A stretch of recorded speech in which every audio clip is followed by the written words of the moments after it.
Hello everyone and welcome to my channel judgments in criminal law. मैं हूं आपका host और दोस्त अमित कश्यप। फ्रेंड्स, आज साइबर अड्डे सेगमेंट के अंतर्गत मैं आपको एक अजब कानून की गजब कहानी सुनाने वाला हूं और ख़ास करके अगर आप इस कानूनी पचड़े में पड़ गए तो फिर इससे निकलने का रास्ता भी आपको बताऊंगा। आशा करता हूं मेरा ये वीडियो आपको पसंद आएगा। अगर मेरा ये वीडियो आपको पसंद आए तो इसे लाइक करना ना भूलें and if you are new on my channel then don't forget to subscribe my channel and press the bell icon to get all the latest notifications of my new videos. So let's start this video.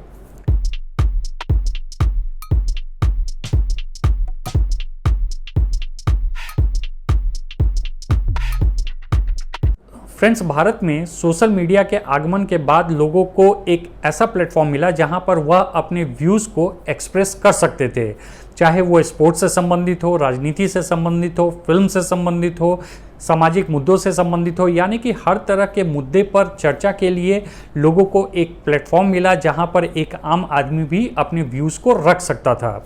धीरे धीरे social media पे जो बातें हुआ करती थी वह लड़ाई झगड़े तक पहुंचने लगी, डेरोगेटरी कमेंट्स पास होने लगे, क्या आम क्या बड़े हस्तियां सब कोई के खिलाफ गाली गलौज भरे लैंग्वेज से लेकर डेरोगेटरी स्टेटमेंट तक पास किया जाने लगा। इस मुद्दे को ध्यान में रखते हुए 2009 में तत्कालीन भारत सरकार ने इंफॉर्मेशन टेक्नोलॉजी एक्ट में संशोधन किया और एक नए सेक्शन 66A को इंट्रोड्यूस किया।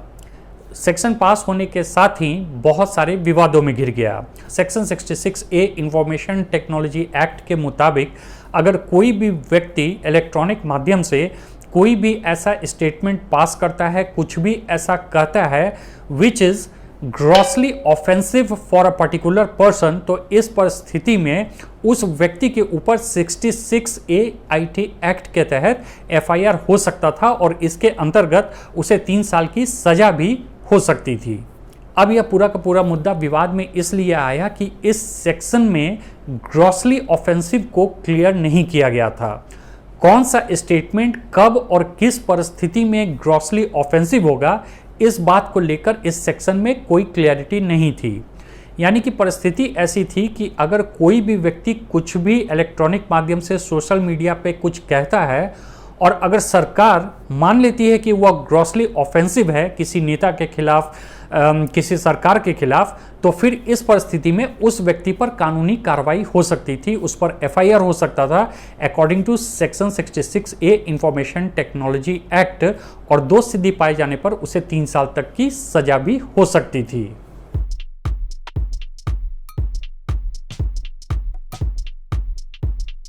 कानून बनने के बाद से ही यह पूरा सेक्शन विवादों में घिरा हुआ था, लेकिन इस पूरे मुद्दे ने तब तूल पकड़ा जब शिवसेना प्रमुख बाला साहेब ठाकरे के निधन के बाद शिवसेना ने अगले दिन मुंबई को बंद रखने की घोषणा की थी। इस बंदी के खिलाफ महाराष्ट्र की एक लड़की ने अपने फेसबुक अकाउंट पर एक पोस्ट डाला और उसकी एक दूसरी फ्रेंड ने उस पोस्ट को लाइक किया। तब के सरकार को यह पसंद नहीं आया और दोनों लड़कियों को information technology act section 66A के अंतर्गत गिरफ्तार कर लिया गया। उन दोनों लड़कियों का बचाव और साथ देने के लिए आई श्रेया सिंघल, जो एक समाज सेविका थी और उस समय लॉ की स्टूडेंट भी थी। श्रेया सिंघल ने न सिर्फ इन दोनों लड़कियों का बचाव किया बल्कि information technology act section 66A के औचित्य पर भी सवाल उठाया। मामले ने काफ़ी तूल पकड़ा और यह मामला पहुंचा honourable supreme court.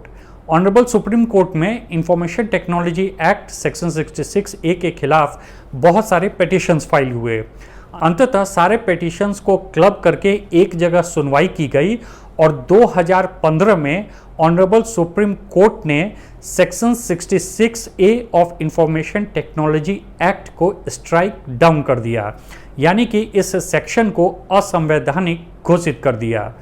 Honourable supreme court का कहना है कि जिस लैंग्वेज में यह पूरा सेक्शन लिखा गया है वह खुद अपने आप में एक विवाद का कारण है। ऑनरेबल सुप्रीम कोर्ट का भी यह मानना था कि ग्रॉसली ऑफेंसिव कहीं भी डिफाइन नहीं है, यानी कोई भी स्टेटमेंट कब और किस परिस्थिति में ग्रॉसली ऑफेंसिव माना जाएगा, इस बात को इस सेक्शन में क्लियर नहीं किया गया था और इसका तो बाद में परिणाम यह होता कि सरकार या कोई भी इन्वेस्टिगेटिंग एजेंसियां जो थी वह किसी भी स्टेटमेंट को किसी के भी खिलाफ ग्रॉसली ऑफेंसिव कह के इस्तेमाल कर सकती थी। इन सब बातों के मद्देनजर ऑनरेबल सुप्रीम कोर्ट ने श्रेया सिंघल केस में इस पूरे सेक्शन को स्ट्राइक डाउन कर दिया। श्रेया सिंघल केस का डिटेल्स जो है वह आपको अपने डिस्क्रिप्शन बॉक्स में मिल जाएगा। लेकिन इस अजब सेक्शन की गजब कहानी अभी समाप्त नहीं हुई थी। 2015 में इस सेक्शन को असंवैधानिक घोषित किए जाने के बावजूद और इसे स्ट्राइक डाउन किए जाने के बावजूद भी पुलिस नियमित तौर पर इस सेक्शन के अंतर्गत एफआईआर करती रही। अंततः 2019 में एक एनजीओ ने ऑनरेबल सुप्रीम कोर्ट का रुख किया और ऑनरेबल सुप्रीम कोर्ट को यह बताया कि जो कानून 2015 में सुप्रीम कोर्ट के द्वारा असंवैधानिक घोषित किया जा चुका था, स्ट्राइक डाउन किया जा चुका था, उस सेक्शन में पुलिस अभी भी एफआईआर कर रही है। ऑनरेबल सुप्रीम कोर्ट यह बात सुनकर हैरान रह गया और ऑनरेबल सुप्रीम कोर्ट ने सारे राज्यों और केंद्र सरकारों को चेतावनी भेजी कि इस सेक्शन के अंतर्गत एफआईआर न किया जाए, क्योंकि श्रेया सिंघल केस में इस सेक्शन को असंवैधानिक घोषित किया जा चुका है।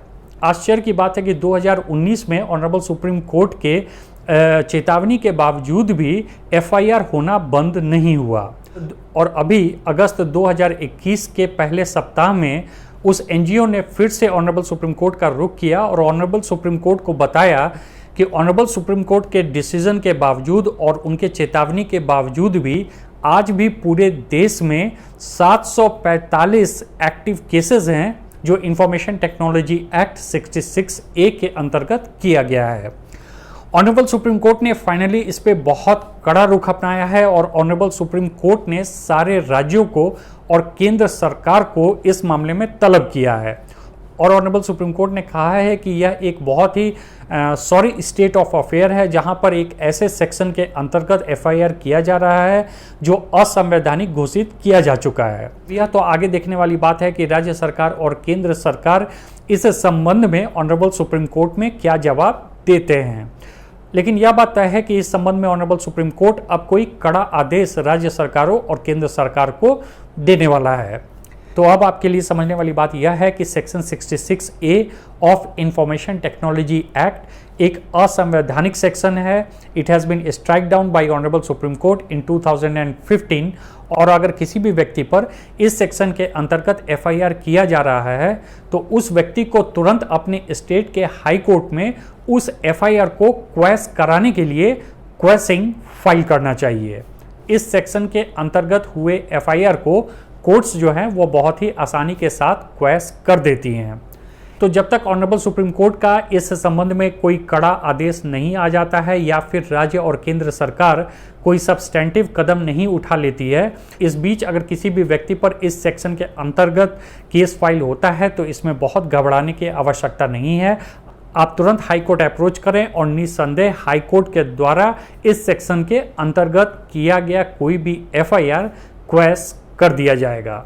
आशा करता हूँ मेरा यह वीडियो आपको इन्फॉर्मेटिव लगा होगा। Thanks for watching.